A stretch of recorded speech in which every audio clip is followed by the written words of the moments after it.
Welcome back, everybody. Today I'm going to teach you how to read Substack without a subscription. This is perfect if you want to explore different newsletters and content before committing to any paid subscriptions, giving you the freedom to browse and read at your own pace.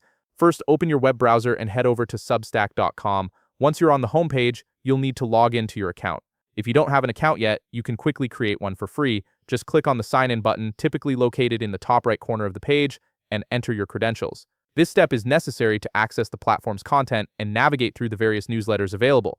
After you've successfully logged in, take a look at the right side of your screen. Here you'll notice a selection of topics and categories that Substack curates based on popular content and trending newsletters. These topics range from technology and politics to culture, finance, and everything in between. This feature is designed to help you discover new writers and publications that align with your interests without having to search manually. Go ahead and click on any topic that catches your eye. Let's say you're interested in technology. Click on that category. This will bring up a list of newsletters and posts related to your chosen topic, giving you a preview of what different writers are covering in that space. Now, when you open a particular newsletter or article, you might encounter a pop-up or prompt asking if you'd like to subscribe. This is standard practice for most Substack publications, as creators want to build their audience and keep readers engaged with regular updates. However, subscribing isn't mandatory to read the content that's already available.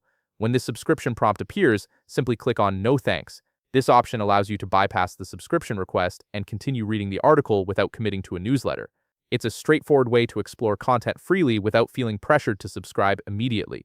And just like that, you're now reading Substack content without subscribing. You can continue browsing through different topics, exploring various writers, and reading their published posts without any subscription commitments. This method is especially useful when you're still discovering which newsletters resonate with you before deciding to subscribe for regular updates. Keep in mind that while many Substack posts are available for free, some writers do offer premium content that requires a paid subscription. However, most newsletters have a mix of free and paid content, so you'll still have plenty to read without subscribing. If you found this video helpful, please leave a like, subscribe, and see you in the next video.